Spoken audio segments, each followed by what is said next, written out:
quiso estar presente de alguna manera. Ella, como saben, fue la primer presidenta, la primera mujer que presidió ese país tan hermoso y nos dejó este mensaje.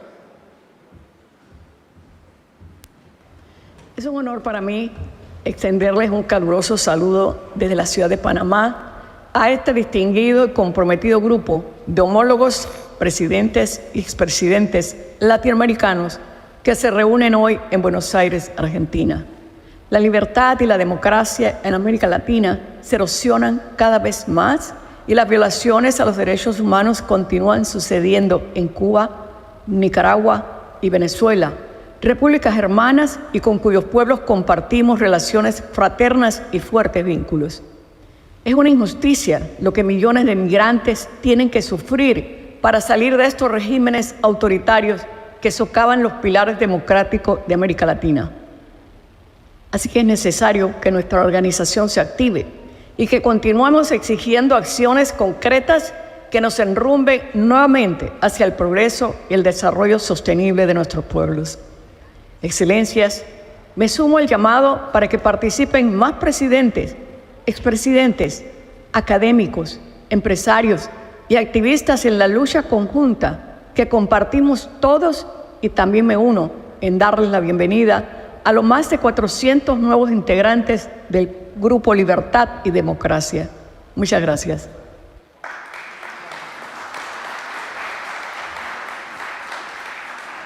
Muchas gracias. Voy a convocar ahora a la doctora Beatriz Merino, que va a moderar el panel, y a los panelistas que nos van a acompañar: Cristian Larroulet, Gabriel Sánchezini, Roberto Salinas, el senador Girao y alguien más.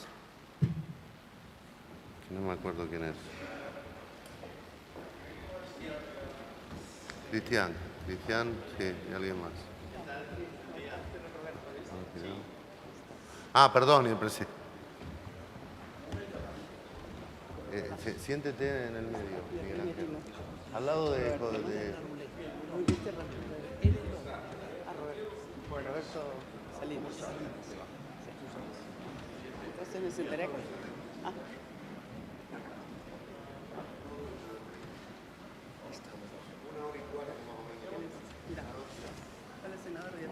¿Cómo está? ¿Todo bien? Mucho gusto.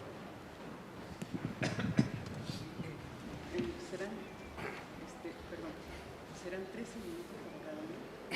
Yo voy a hablar menos, me parece muy bien. 13 minutos para cada uno. Yo voy a hablar de la tripa. Bueno, si sobran, entonces tenemos para... 10, 13 pero 10. 13, 10. 3, perfecto. Muy bueno.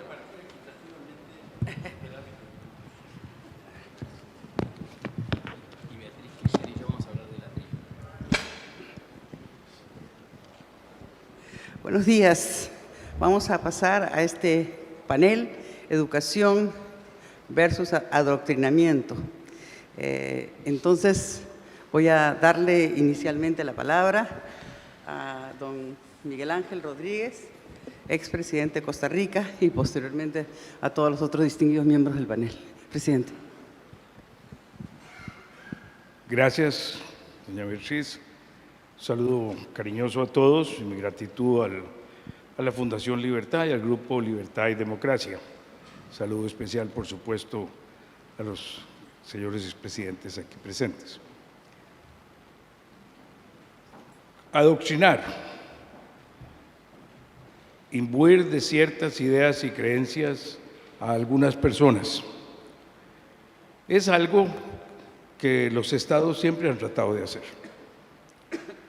Ya en la política, Aristóteles nos dice que si se quiere que un gobierno democrático funcione, se debe adoctrinar en democracia. Que si se quiere que un gobierno oligárquico funcione, se debe adoctrinar en oligarquía. Esas no son las palabras exactas, pero esa es la idea que expresa. Este proceso ha ido evolucionando y en las sociedades libres se ha ido encontrando la necesidad de que sea la familia el medio fundamental de transmisión de los valores, que sea de la familia donde haya la capacidad de transmitir la herencia cultural, la herencia de valores, repito, que esa familia tiene. Esto permite diversidad, permite cambio, permite experimentación a través de las familias en su libertad. Pero los estados tratan de apoderarse de las mentes de los niños, de los adolescentes, de los jóvenes. Claro, cuando son totalitarios, el adoctrinamiento es total. La Alemania de Hitler, la Unión Soviética de Stalin, Lenin, o la China de Mao. Se prohíbe que haya otro adoctrinamiento. Se trata de separar incluso a los niños de sus familias. En el mundo occidental, las ideas de la libertad en su avance fueron construyendo un conjunto de valores al que podemos llegar por distintos medios. Los que somos cristianos podemos llegar por la fe. Fuimos criados por Dios como seres dignos, libres, y como seres dignos y libres. Detectar siempre esta sección. Como seres dignos y libres, podemos y debemos vivir en libertad, creando nuestra propia forma de vida. Pero también podemos llegar a esas mismas ideas partiendo como el resultado de una evolución espontánea en que la sociedad va encontrando la mejor manera de poder convivir y progresar. O como el resultado de un apego a un justnaturalismo, teoría jurídica, o como el resultado de un estudio ético de qué ocurre cuando un ser humano tiene libertad, que es el tipo de relaciones que se deben tener en esas condiciones. Pero independientemente de cualquier causa, esto nos lleva a que lo que el Estado puede enseñar en el campo de la formación, no en el campo de la instrucción, sino en el campo de la formación, son ideas muy generales de generada aceptación en la sociedad y que son fundamentales para la convivencia de seres humanos libres y dignos. Libertad que implica responsabilidad, solidaridad por ser todos miembros de la sociedad, respeto a los derechos de los demás, el resultado de la libertad que es la responsabilidad por los actos propios, valores del aprecio a la belleza, a la verdad, que es parte del respeto a la libertad de los demás. Dentro de esa concepción, en el mundo occidental hemos tenido, por supuesto, enfrentamientos. Por muchos años, después de la Segunda Guerra Mundial, de la derrota de los fascismos, fue el marxismo-leninista.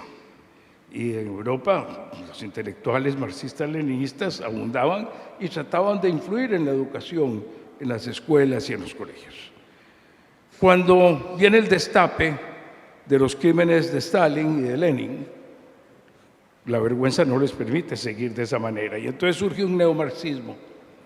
Y si sigue un poco la evolución, vemos cómo surge el neomodernismo con su relativismo. Y esto se convierte en la manera, en el caballo de Troya con el cual entrar a tratar de hacer un adoctrinamiento contrario a la formación de personas en la libertad, en la dignidad, en la solidaridad, en la responsabilidad.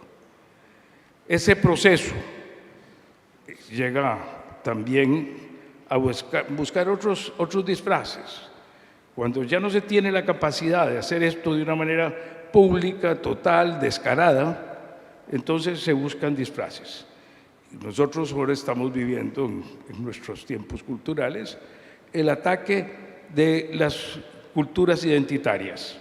Se trata de crear derechos específicos para grupos segmentados por las más diversas razones. Yo no lo he visto todavía, pero no sé si un día será por los que tienen distinto color de los ojos. Pero por las distintas razones se trata de crear derechos. Derechos que no tienen personas que son las que tienen deberes, sino que es la comunidad la que tiene los deberes. Lo que hace complicado su cumplimiento y lo que dificulta, por supuesto, su aplicación. Pero eso no importa. Lo que importa es tener una manera de tratar de limitar la idea de la generalidad de la ley, de la aplicación general de las reglas, de buscar reglas que sean capaces de tener una conciencia en la ciudadanía de generalizada aceptación. En esas condiciones, los izquierdistas que tratan de imponer una visión centralizada de cómo conducir la sociedad, nos llevan a estas nuevas corrientes. Con los absurdos más grandes, discusiones de si en las escuelas, de si niños de 12 años deben tener el derecho de escoger cambios quirúrgicos de sexo. Y condiciones de una absurdidad tan grande, tan absurdos como esos, que realmente pareciera que uno no tiene por qué preocuparse por esas cosas. Pero debemos preocuparnos, porque el perder la limitación a lo que los estados pueden hacer en el adoctrinamiento de sus ciudadanos es perder la libertad de hoy y de mañana. Y yo creo que este es un tema que hace muy bien el Grupo Democracia y Libertad en poner de relieve. Debemos defendernos de las capacidades de algunos sectores de tratar de imponer adoctrinamientos que rompan con el aprecio que se ha venido generando en el mundo por los valores de la libertad y de la dignidad humana. A mi modo de ver, y esto no es algo que yo tenga manera de probarlo, pero yo siento la intuición de que parte del problema que estamos viviendo con los populismos totalitarios es que con el fin de la Guerra Fría creímos que ya no había necesidad de defender de frente y francamente los valores fundamentales de la civilización judeocristiana greco-romana que hemos heredado. Y Occidente se dejó influir de todas estas teorías relativistas y ha perdido la capacidad de reaccionar cuando sus valores fundamentales están en juego. Por eso me parece tan importante la formación de un grupo como el Grupo Libertad y Democracia, porque creo que tenemos que ir de frente a la defensa de los valores. Si no defendemos de frente los valores y perdemos la lucha cultural, perdemos la lucha económica y perdemos la lucha política. Y yo creo que es muy claro que la democracia liberal, un Estado de Derecho, no se sostiene solo con las normas jurídicas. Lo hemos tratado de hacer en América Latina desde la independencia, viendo cómo definimos las constituciones, cómo establecemos una estructura jurídica. Pero esa estructura jurídica, si no tiene un soporte cultural, si no tiene una sociedad capaz de controlar al Estado, si no se logra ese equilibrio entre un Estado lo suficientemente fuerte para impedir la anarquía y el caos y una sociedad lo suficientemente fuerte para impedir que el Estado se haga totalitario, no creo que tengamos la capacidad de mantener viva la democracia liberal. Y yo no quisiera que mis nietos se encuentren con un mundo como el que hace unos pocos meses un amigo mío me comentó. No será, Miguel Ángel, me dijo, que esto que dentro de unas décadas van a ver la historia, van a decir, mira qué extraño esta gente del siglo XX y de principios del siglo XXI. Creyeron que se podía vivir en democracia y libertad. Yo creo que sí se puede vivir en democracia y libertad, pero que depende de nosotros lograrlo. Muchas gracias.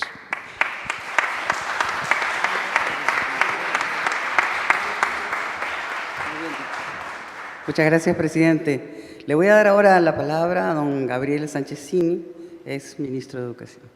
Gracias. Sí.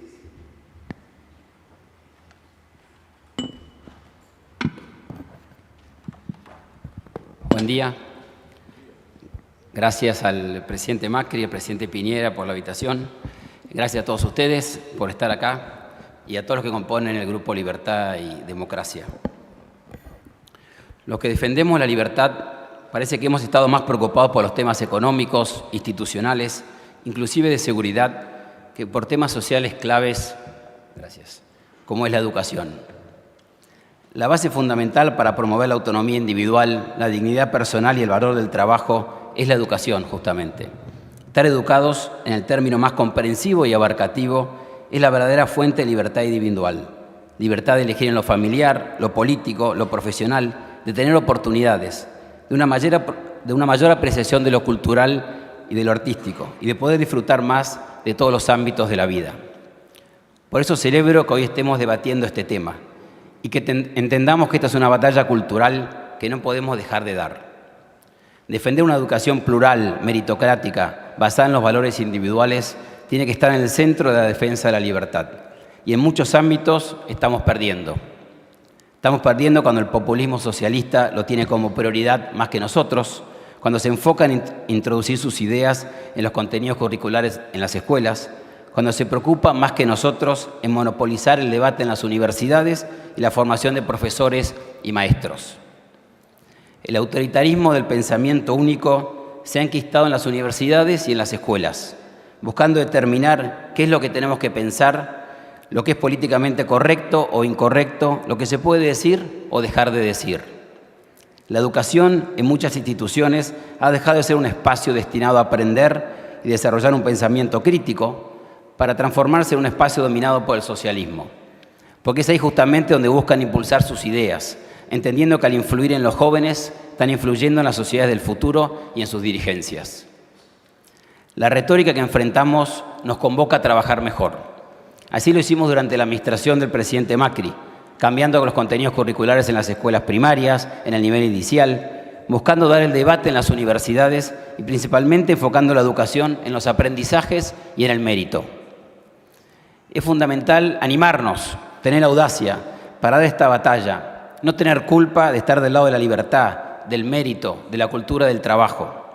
Tener la audacia de ponernos del lado de los estudiantes, enfrentando a los sindicatos docentes que ya en todo el mundo han optado por la política partidaria de izquierda, dejando de lado el interés de los alumnos. Por eso es clave reformar las instituciones de formación docente, modernizando sus contenidos curriculares y removiendo todo adoctrinamiento. Y la mejor manera de hacerlo es volver a la meritocracia, a los exámenes de ingreso, de egreso, a las acreditaciones continuas de directores y docentes durante toda su carrera, tal como tienen la mayoría de las profesiones. Porque tampoco queremos adoctrinar partidariamente desde nuestro lado, con nuestras ideas políticas, sino peleando para que no se la haga con ninguna, que se muestre la verdad basada en la evidencia, en la naturaleza humana, en lo que está bien y lo que está mal, que se enseñe a pensar, a debatir, a disentir y a elegir. Debemos asegurarnos que nuestras instituciones educativas se centren en la excelencia académica y búsqueda de la verdad, no la imposición de ideologías de moda que la verborragia populista impulsa. La buena noticia es que la pandemia ha generado más conciencia en miles de familias que han visto de primera mano en las computadoras y Zoom de sus hijos cómo muchas escuelas adoctrinan, cómo la tendencia predominante en la oferta educativa es de izquierda, en cualquier nivel educativo que uno habla.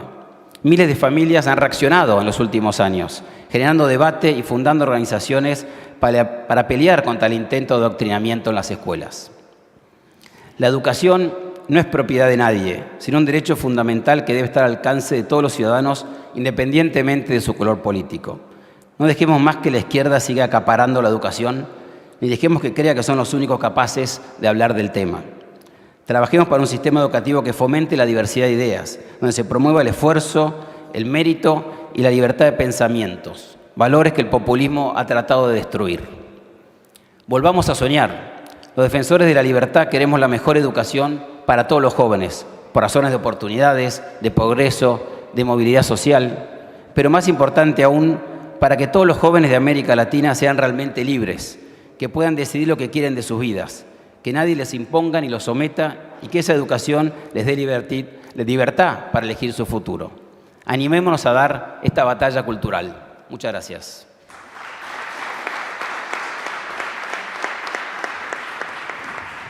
Muchas gracias. Y ahora le voy a pedir a don Cristian Larroulet, es ministro secretario general de Presidencia de Chile. Gracias. Sus palabras. Muy buenos días. Un honor estar en este encuentro en Buenos Aires del Grupo Libertad y Democracia. Permítanme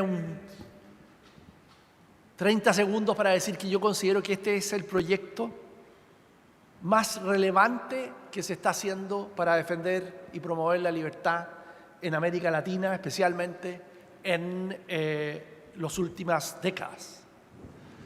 Y por lo tanto me sumo a las felicitaciones al presidente Piñera, al presidente Duque, al presidente Macri, a todos los que Tuto Quiroga, que han estado detrás de este gran esfuerzo. Son ya 24 expresidentes que están detrás. Esto tiene una potencia gigantesca desde el punto de vista de promover nuestros valores en nuestros países. Dicho eso, me quiero referir al tema de la educación. Todos sabemos, el presidente Rodríguez ya lo dijo, Gabriel también lo dijo, lo relevante que es la educación desde el punto de vista de la defensa de los valores, pero también desde el punto de vista de nuestros valores: libertad, democracia, justicia, progreso, que son los que nosotros defendemos. Y por eso es que lo que quiero hacer hoy día es, tal como nos solicitaron, contar una experiencia para mostrar lo que se puede hacer. Y segundo, mostrar también los adversarios, los enemigos que nosotros en Chile estamos viviendo sistemáticamente desde hace mucho tiempo para derrotar, hacernos retroceder en los valores de la libertad en el campo de la educación. La discusión en materia de educación es básicamente un debate entre dos conceptos: el Estado docente versus la sociedad docente. ¿Qué es el Estado docente? En términos muy simples, el Estado tiene que hacer todo. La gente no tiene capacidad para decidir qué tiene que educarse, cómo tiene que educarse. La sociedad civil no puede participar. Mientras que la sociedad docente es la que nosotros valoramos, en donde la libertad es un principio central. ¿Y eso qué significa? Eso significa libertad para emprender en educación, libertad para escoger el tipo de establecimiento educacional donde tú vas a estudiar o tus hijos van a estudiar, pero también significa no decirlo esto en el discurso, sino también ejecutarlo. Y lo maravilloso de ejecutarlo es que se ven los resultados. ¿Y cuál es un instrumento fundamental? Un instrumento fundamental es lo que aquí en Argentina, en otros países, en Chile le llamamos la subvención escolar o el famoso voucher, que es el concepto más conocido internacionalmente. Entonces, la subvención escolar está en Chile y eso te permite a que yo, como padre, mando un hijo a un colegio municipal o estatal, o mando un hijo a un establecimiento privado, puedo financiarlo a través de este voucher, a través del voucher práctico, como digo yo. ¿Cuál es el voucher práctico? Yo escojo y la asignación de ese recurso por parte del Ministerio de Educación es a esa escuela a donde yo escogí mandar a mi hijo. Y eso existe para la educación primaria y para la educación secundaria. En la educación universitaria también hay libertad de crear universidades, hay también, el financiamiento es básicamente a través de becas o de créditos para que los alumnos de los sectores que no tienen recursos puedan mandar a sus hijos a buenas universidades. Y por último, también en Chile hay una institucionalidad, porque no funciona esto solamente con estos mecanismos. Tiene que haber además una institucionalidad que ayude a que la calidad de la educación mejore. Esto no es solamente un problema de cantidad desde el punto de vista del número de personas que se educan. No, es también de la calidad del producto. Y eso es cada día más relevante en la sociedad que estamos viviendo hoy, donde por esencia la educación es el pilar porque es la sociedad del conocimiento. Entonces, ¿Qué importan ahí? Si tener sistemas de aseguramiento de calidad, con pruebas anuales que midan el avance de los establecimientos, con evaluación de los profesores que midan la calidad de los establecimientos, con un mecanismo de establecimiento de directivos educacionales que sea lo más meritorio posible, que no sea un mecanismo de asignación de directivos que esté en función de la ideología del profesor o del grupo que está detrás, no, del mérito, de su capacidad para enseñar bien. Y eso en todos los niveles, también en el nivel de educación universitaria. Entonces, esos son los conceptos básicos y yo quiero ahora ilustrar que esto funciona. Primero tengamos claro lo siguiente. Chile, hoy día uno, y sobre todo estoy pensando en la gente más joven, no era la panacea en materia educacional. Chile estaba hace 50, 60 años atrás, que son el periodo de tiempo que uno tiene que reflexionar y medir cuando está hablando de educación, estaba en la medianía de América Latina. Es un mito esto que hayamos sido líderes, ¿no? Era Uruguay, era Argentina. Esa era la situación de calidad y de cobertura educacional en el caso de América Latina y la posición de Chile. Entonces, quiero dar algunos resultados. Primero, datos de cantidad. Ese es el mapa, mientras más oscuro, el liderazgo en América Latina. Básicamente ahí está, ¿no es cierto?, Chile y está Colombia en cobertura, promedios de años de escolaridad hoy día. Es decir, hemos pasado de una mediocridad, medianía en América Latina, un salto en promedio de escolaridad. ¿Y eso gracias a qué? Gracias a que hoy día hay cobertura total en la educación primaria y en la educación secundaria. Y aquí demos un salto gigantesco en educación superior. Para que tengan solo una referencia, 200.000 alumnos en el año 1990 aproximadamente. Hoy día, 1.200.000 alumnos se educan en la educación superior. Vamos ahora al siguiente slide y les vamos a mostrar la matrícula promedio en la educación universitaria. Miren qué espectacular, cómo la línea más roja es América Latina, la línea un poco naranja es Chile. Miren el salto gigantesco que ha tenido Chile en materia de cobertura de educación superior. Si vemos la siguiente slides, vamos a poder apreciar algo que es fundamental, que de nuevo lo que permite el mecanismo de la subvención o el voucher. Esa es la cobertura de la educación escolar según establecimiento. El azul más profundo es los colegios privados subvencionados, es decir, son gratis, ¿ya? Son escogidos por la población. Y hoy día la mitad de los alumnos están en ese tipo de establecimientos. En el municipal, que es el público, es 45% de los alumnos y los particulares pagados tienen el porcentaje tradicional de 5 o 6% que ha habido en la historia del país. Entonces, quiero marcar aquí el impacto que significa. Yo escojo y puedo escoger colegio público, colegio privado, y la mitad de los colegios, de las familias hoy día escogen colegios que son privados. Eso es la educación secundaria. En la educación superior, miren la maravilla también. Ahí tienen ustedes las universidades privadas, nuevas, completamente privadas, más los centros de formación técnica y los institutos profesionales, que son institutos de educación técnica de nivel universitario. Y más del 51% de los alumnos y de los padres han escogido la educación que es de naturaleza privada. El 49% restante es la educación pública más lo que se llama la privada tradicional. El siguiente slide vamos a empezar a ver calidad. Esos son datos de cantidad. Ahora veamos datos de calidad. Fíjense de nuevo, el país que tiene puntajes, resultados en la educación escolar mejor en América Latina es hoy día Chile. ¿Qué es lo que hay detrás?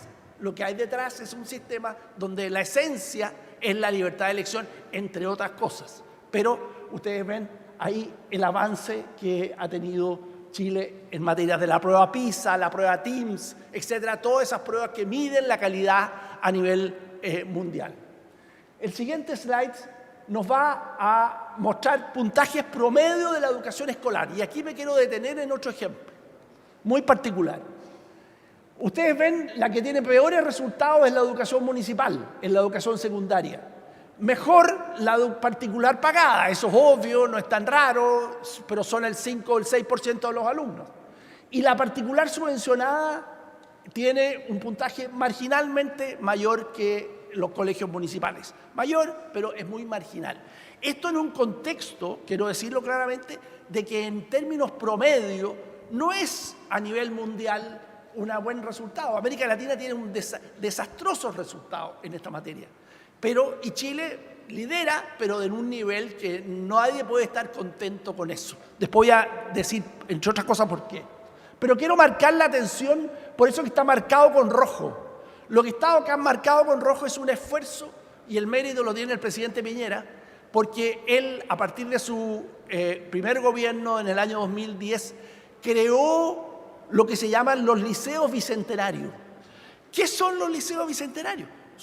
Mayoritariamente son educación pública, pero la esencia de lo que se hizo ahí es decir, a ver, ¿qué es lo que dice la evidencia mundial de cuáles son los buenos establecimientos educacionales en el mundo?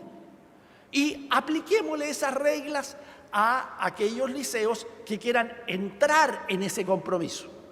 Liderazgo y calidad de los directivos de los establecimientos, formación permanente de los profesores y tercero, un involucramiento y compromiso por parte de la comunidad escolar toda.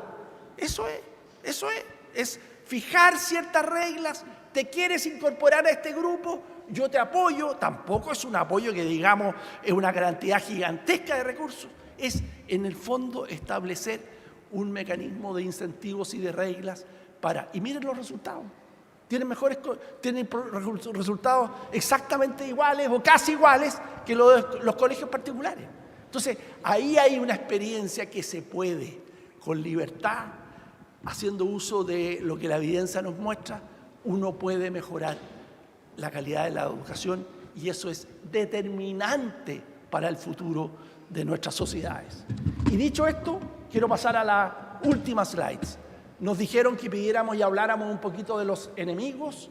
Bueno, aquí están un ejemplo. Nosotros también sufrimos de los adversarios y los enemigos. Es decir, ¿quiénes son?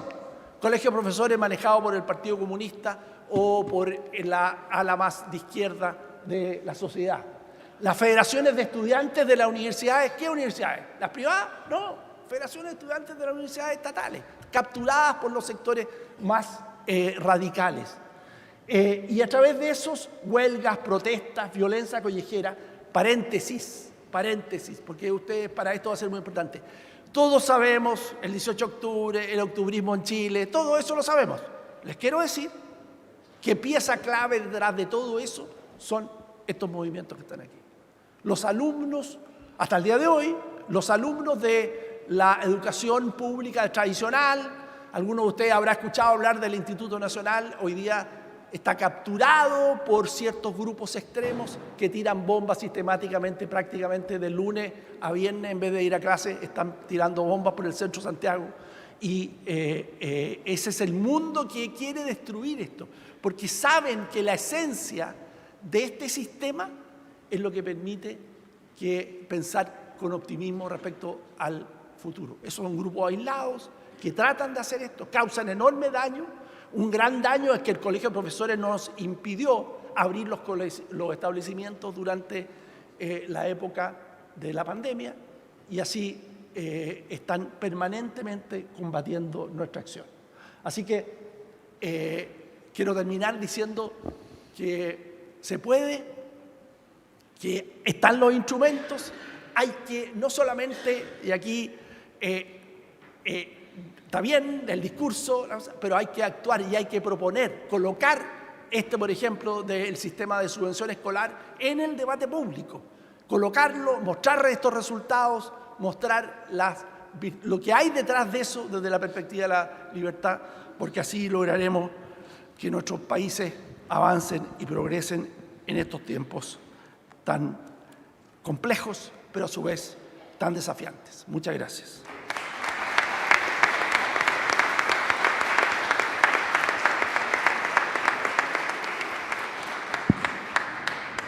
Muchas gracias.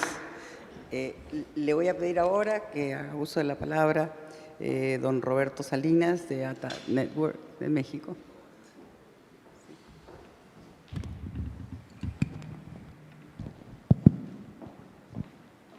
Muchas gracias. Es un gran honor para mí poder compartir ideas y reflexiones en este panel con participantes tan ilustres y con una trayectoria tan importante en materia de los temas de educación, de democracia, de libertad.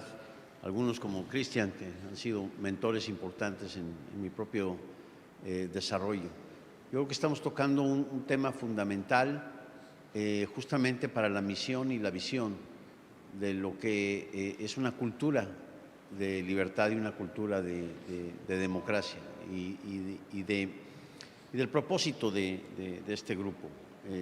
Ya lo decía el presidente Miguel Ángel, Gabriel también tocó el tema, y lo podemos ver desde un punto de vista práctico como también desde un punto de vista intelectual.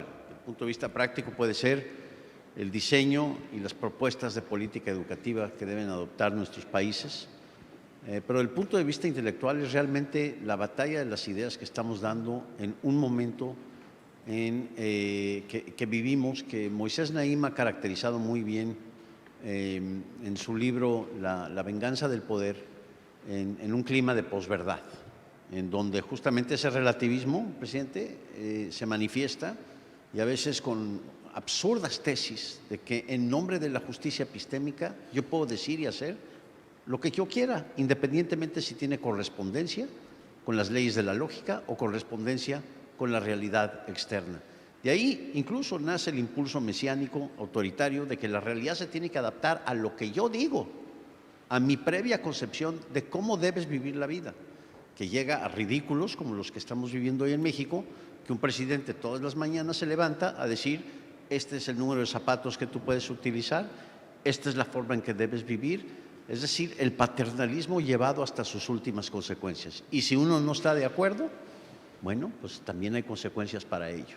Donde lo que pasa es que se cierra el diálogo, se cierra la posibilidad de una conversación que no debe terminar, y no debe terminar justamente porque en una educación, en un concepto de educación congruente con los valores de la civilización, congruente con nuestra historia, congruente con nuestras tradiciones, ese diálogo, esa conversación tiene que seguir. Charles Sanders Peirce decía: "Do not block the road to inquiry", es decir, la investigación, la innovación, el progreso dependen de esa curva de aprendizaje de ensayo y error. Y lo que hoy tenemos son esfuerzos a través de esta posverdad de cerrar lo que es la conversación civilizada, la conversación con la historia, pero también la conversación entre nosotros. Entonces, esto va a la esencia y a la consecuencia de lo que es una cultura de libertad y una cultura de democracia, de vivir en libertad.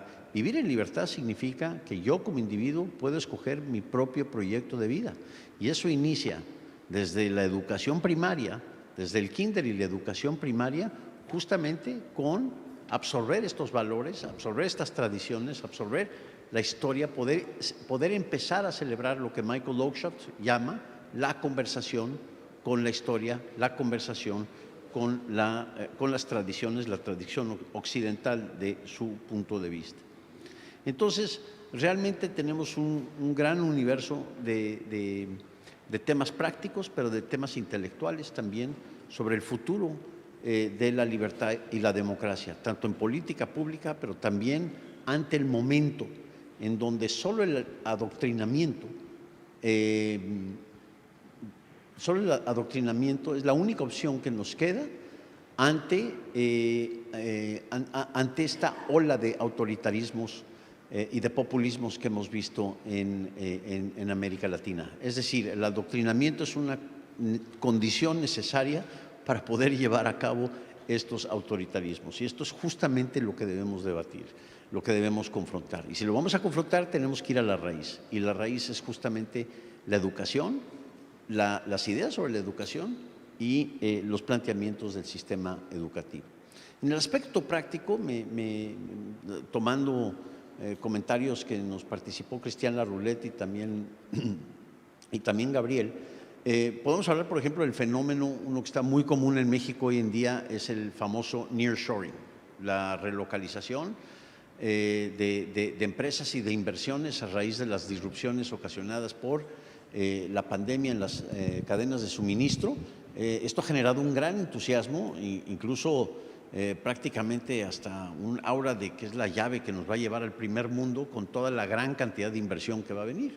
Y varios políticos en mi país, pero creo que en otros también, hacen gárgaras con la idea de que ya encontramos la solución al subdesarrollo, va a ser el nearshoring, sin considerar que para que el nearshoring, que al final del día es libre comercio y libre inversión, ¿sí? No estamos hablando de otra cosa más que el mismo vino en una nueva botella, ¿no? Pues necesita condiciones, y una de esas condiciones es la formación de capital humano. Si queremos que venga la inversión aeroespacial, y hoy en México, que verdaderamente el éxito de lo que ha sido el comercio internacional y los tratados de libre comercio, hoy en día tenemos cifras que hace 30 años hubieran sido inimaginables, que lleguemos a un comercio bilateral con Estados Unidos de 800,000 millones de dólares, que le exporte México más a Estados Unidos que a cualquier otro país del mundo, o que importe de Estados Unidos más que cualquier otro país del mundo. Era cosa que hace 30 años, si hubiera dicho esto, me dicen, no, Salinas, es más factible que los marcianos nos lleguen a invadir de que esto suceda. Y sin embargo esto ha sucedido, pero ha sucedido dentro de un vacío de capital humano. Bueno, no necesariamente un vacío total, pero vaya, ciertamente una enorme insuficiencia en el acervo de capital humano que les requieren nuestros países para poder competir exitosamente en esta carrera de prosperidad. Si hoy con el nearshoring estamos hablando de nuevas inversiones automotrices, en manufactura, en semiconductores, en aeroespacial, en profundizar la integración de esas cadenas productivas, pues la primera condición es la formación de lo que Cristian nos compartía, educación de calidad. El insumo educativo tiene que ser de calidad.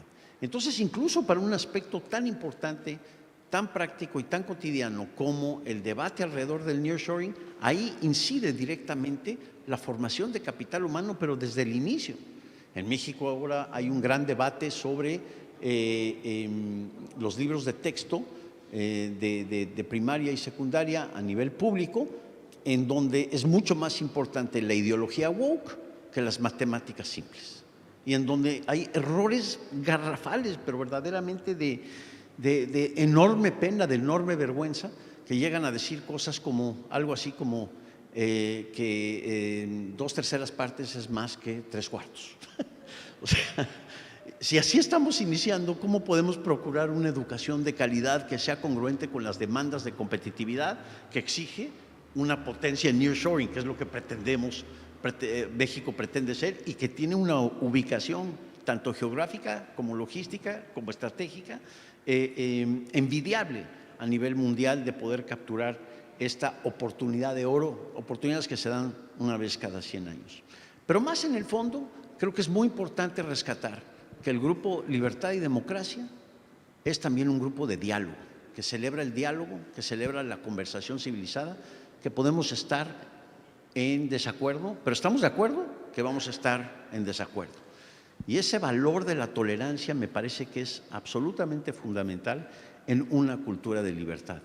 Y para entender y comprender el alcance de defender la tolerancia, justamente tenemos que iniciar a donde tenemos que iniciar, que es la diferencia entre educación y adoctrinamiento, y luchar en contra de este relativismo en donde todo se vale y no importa la correspondencia con la realidad externa o con la lógica, y que es un pasito a Robespierre, a la reencarnación de Robespierre, y un pasito al autoritarismo. Así que me parece que abordar estos temas es de fundamental importancia. Muchas gracias.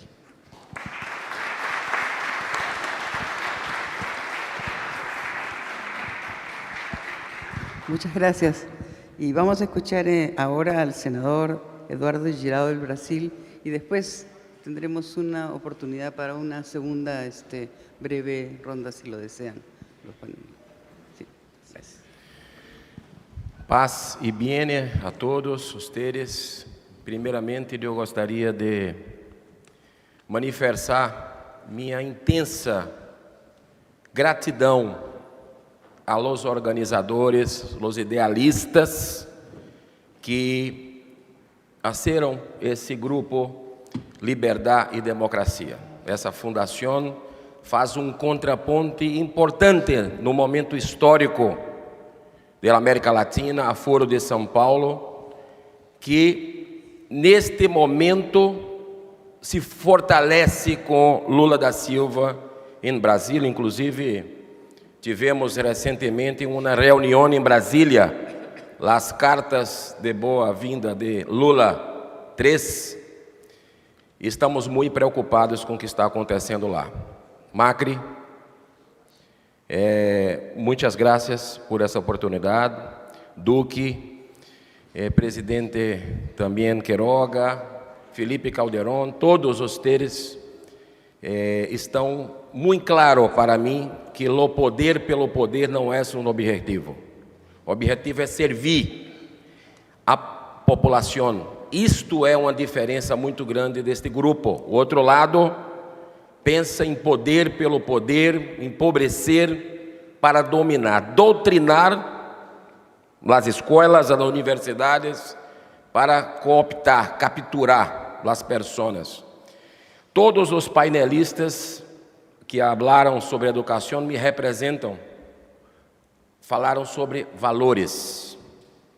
Nós estamos com uma comitiva de Brasília aqui, de alto nível, deputada, minha querida senadora Tereza Cristina, senador Sérgio Moro, deputada Rosângela, 2 suplentes de senador Moro aqui, Guerra, Luiz Felipe, Fernando, e eu fico muito feliz que Brasília esteja ficando mais presente. Nós outros temos que estar juntos nesse momento dramático. Eu penso. Eu tive há 20 anos exatamente, estava me lembrando agora, em Índia. Nem sonhava em ser político. Minha primeira candidatura foi para Senado 4 anos atrás e ganhamos por um milagre de Deus de presidente do Congresso Nacional de Brasil. Eu entrei em seu lugar e 20 anos atrás eu fui à Índia e conheci um método de educação que me impactou profundamente no coração. É Satya Sai Educare, um método em valores humanos que tem como pontos centrais a verdade, a retidão, a não violência. Também temos a paz.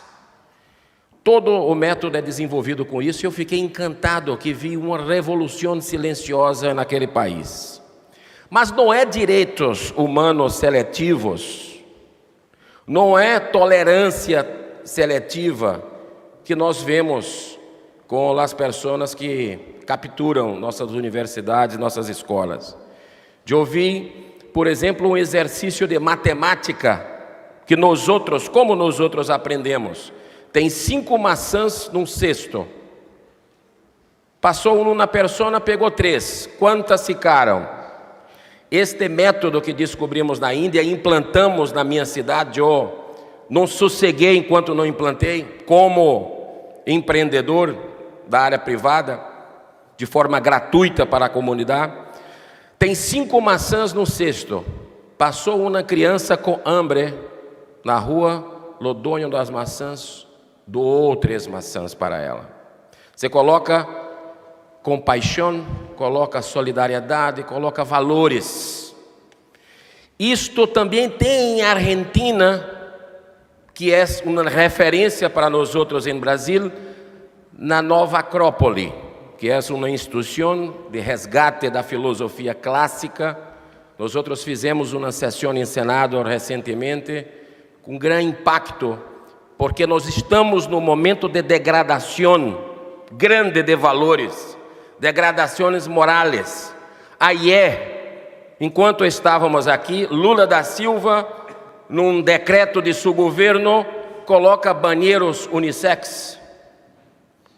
enquanto durante a campanha nós não poderíamos falar isso, porque de justiça de eleição de Brasil proibir ligar Lula a isto, como também que Lula é a favor de ditadores como Maduro, amigo de ditadores como Ortega. Historicamente todo mundo sabe disso, todo o planeta, mas nós outros de oposição não podemos falar isso. Tudo o que nós outros denunciávamos e fomos proibidos, porque no Brasil há censura hoje, tanto é que querem sacar nossas redes sociais, a dupla Lula da Silva, seu governo com Suprema Corte, que está alinhada ideologicamente e tem caçado deputados,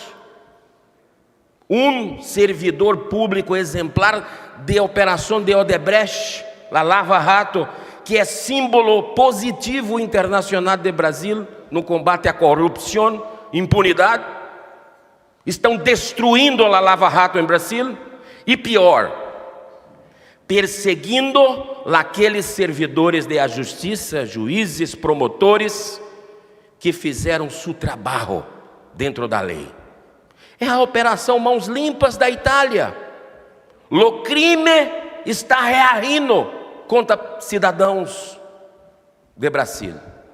Os teres precisam saber disso, porque estamos vivendo um momento que não sabemos, por exemplo, o que vai acontecer. Temos presos políticos no Brasil hoje. Nós temos jornalistas com passaporte retido. Jornalistas que defendem a liberdade e a democracia. Jornalistas conservadores de direita. As contas bancárias bloqueadas. Onde se vê isso? As redes sociais, seu trabalho, contas canceladas pela Suprema Corte de Brasil. Hoje essa é a realidade de nosso país. Um deputado que eu comecei falando, empecei, Deltan Dallagnol, depois pesquisa no Google, uma da força-tarefa de Lava Jato, que é um patrimônio do povo brasileiro, que o mundo reconhece, perdeu seu mandato em 5 meses. Foi eleito um dos deputados mais votados de Paraná, terra de Moro, e foi caçado na velocidade da luz. Reinterpretaram, mudaram tudo de lei.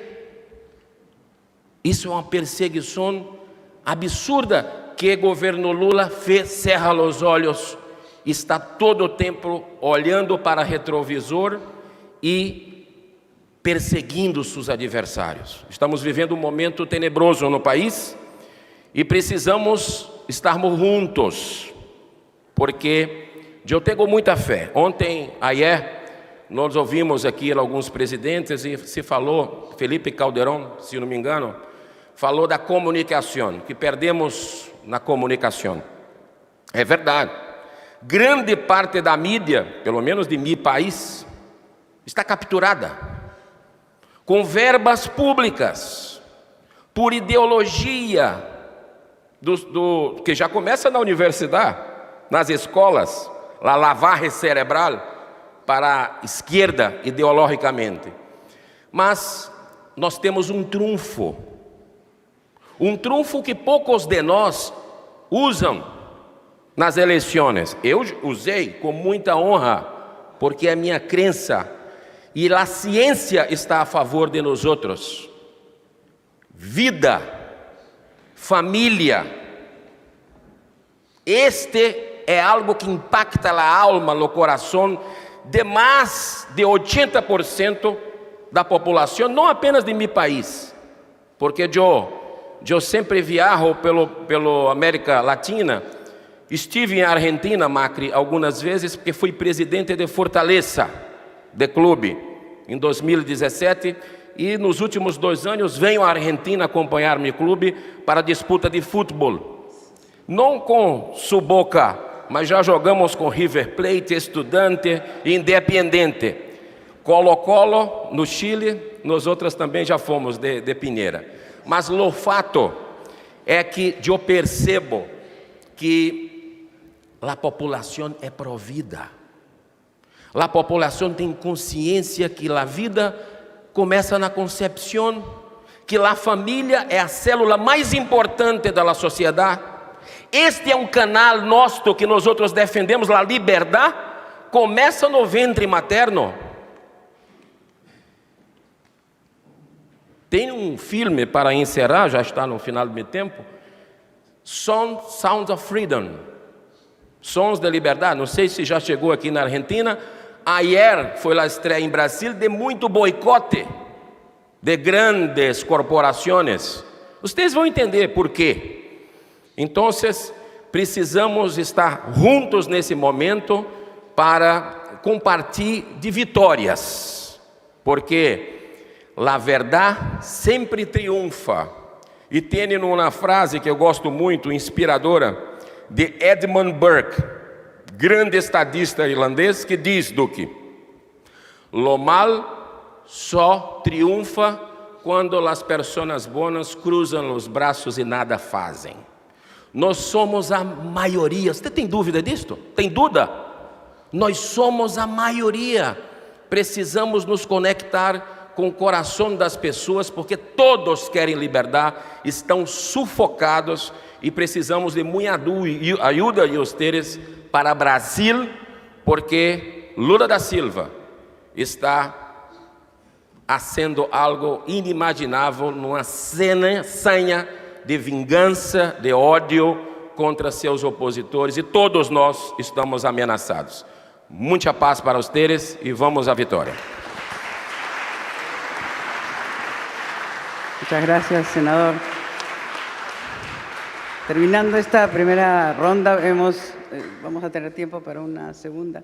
Simplemente quería señalar que hemos escuchado que la actividad de las propias ideas tiene que ser un proceso reflexivo de las universidades y que el adoctrinamiento en esencia es un acto de violencia que vulnera los límites del pensamiento, la libertad de pensamiento para implantar los propios, y que las autoridades del mundo académico tienen la responsabilidad de ser los guardianes de la libertad del pensamiento. Y dicho esto, quisiera ofrecerle la palabra a quien quiera una nueva comentario. Señor Salinas.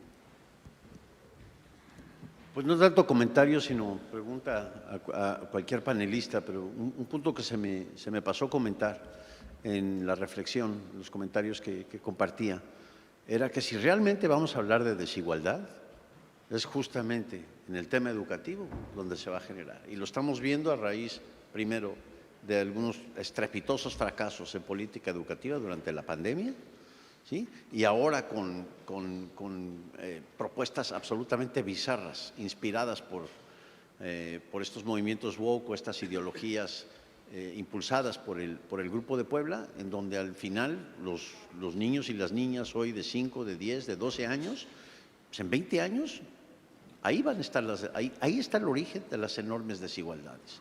Y creo que esto es algo que debemos realmente contemplar y abrazar en este grupo y explicar por qué realmente estas desigualdades, pero sobre todo la miseria y el retraso en el progreso se debe a estos atrasos en capital humano. Entonces, lo dejo ahí sobre la mesa. Me encantaría escuchar alguna reflexión de parte de ustedes. Sí, muchas gracias. Me gustaría decir un par de cositas prácticas. Yo traté de hacer una presentación más bien conceptual del tema de por qué este es un tema fundamental en el campo cultural. Me gustó mucho que el señor ministro de Chile nos haya traído el tema de a poner los pies en la tierra sobre cómo trabajar en la educación, en los cambios que son necesarios. Y nos lo ha señalado muy claro. Uno de los temas fundamentales es que para que las familias tengan la capacidad de escoger la educación de sus hijos, es necesario que haya diversidad de oferta educativa y es necesario que las familias cuenten con los medios para escoger. Entonces, el sistema de vouchers que Friedman propuso hace tantos años, es una alternativa muy valiosa para encaminarnos en esa dirección. Pero también es muy importante recalcar que desdichadamente América Latina tiene un retraso muy, muy grande en la calidad de la educación que brinda. No cumplimos ni con la cobertura, países como Chile, Uruguay, Costa Rica, en algunos campos tenemos cierta ventaja, pero no cumplimos ni con los niveles de cobertura que deberíamos tener, ni cumplimos mucho menos con los niveles de calidad. Y yo creo que si no tenemos confianza en lo que nos dicen las pruebas de PISA, por ejemplo, de cómo en ciencia, en matemáticas, en uso del lenguaje, en la habilidad para usar los conocimientos, los muchachos de 15 años de nuestra parte del mundo tienen 1 año y medio a 2 años de retraso sobre el promedio de lo que reportan los muchachos de 15 años de la OCDE.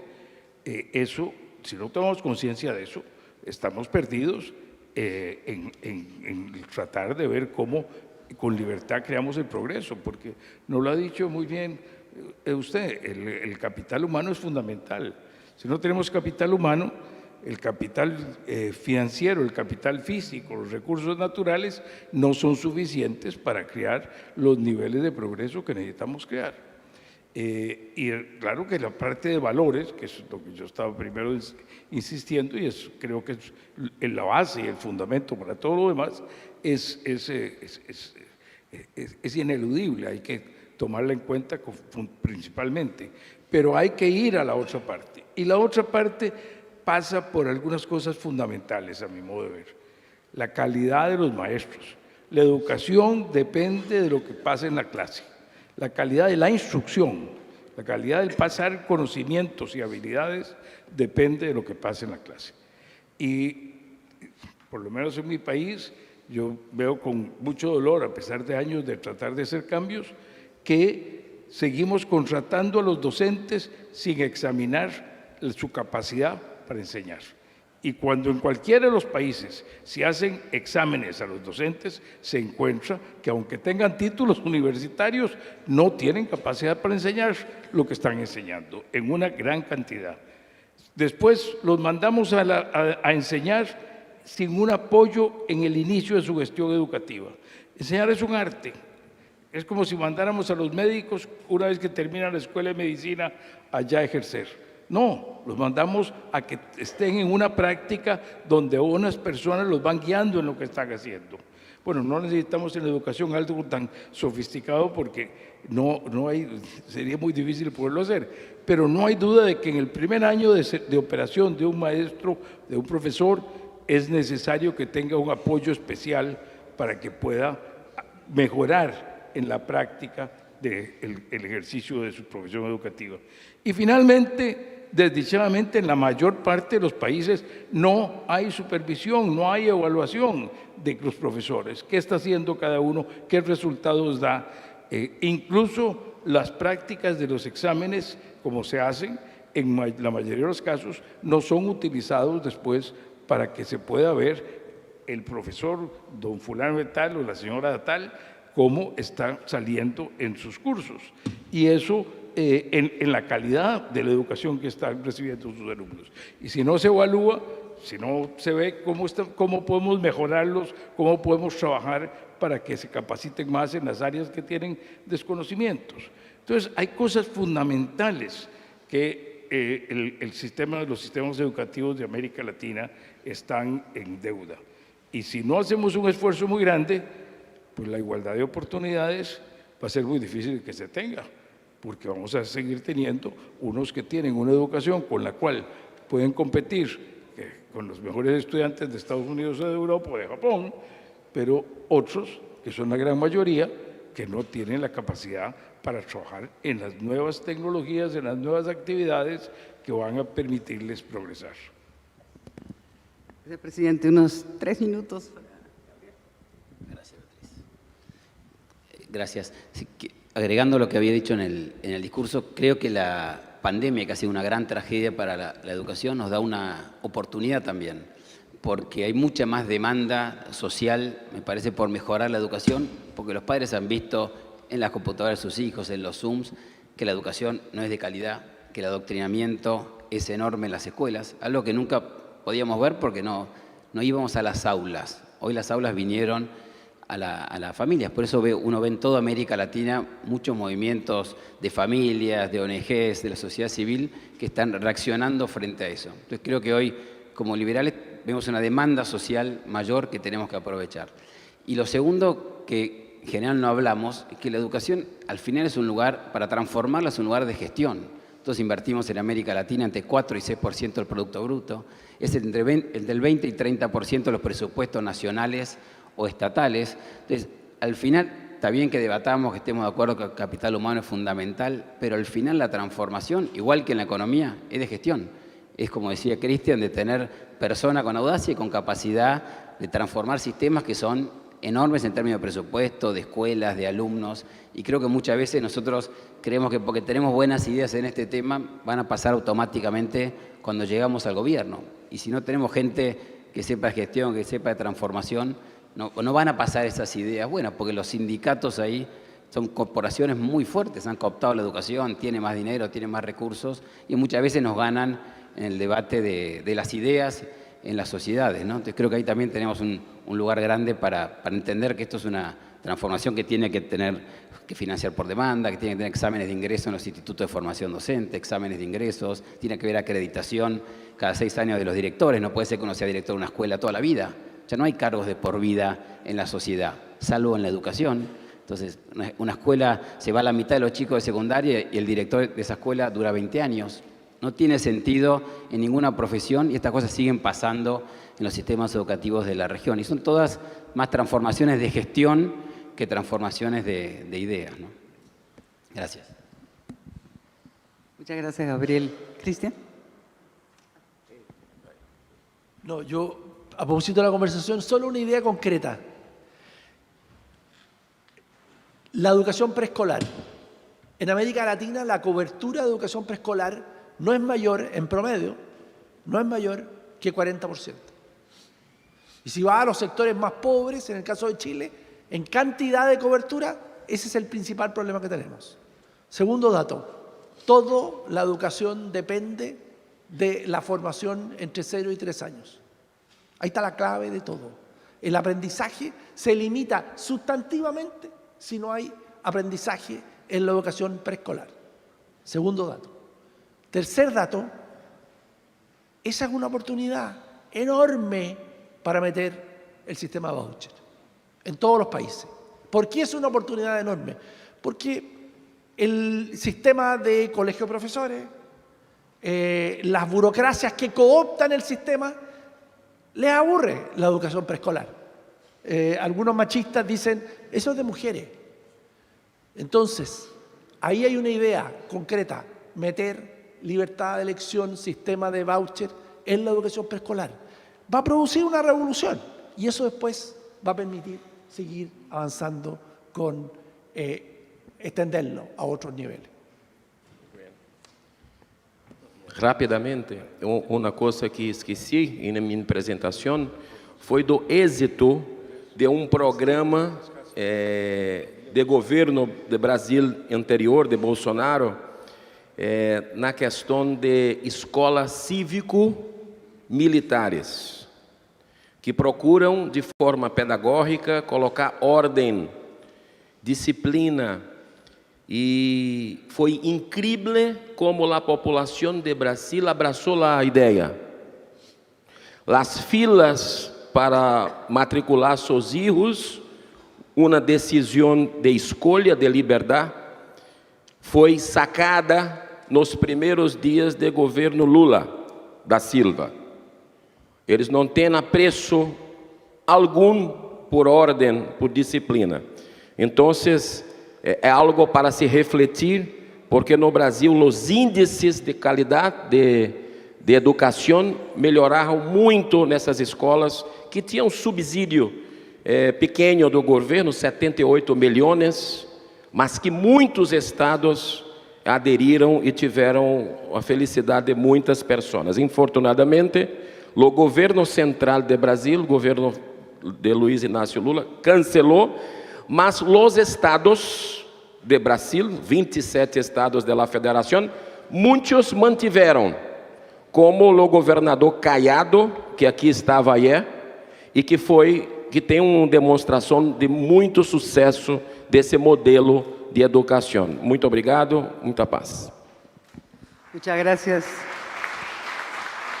Ciertamente, muchas gracias a Libertad y Democracia y muchas gracias a este distinguido panel. Gracias.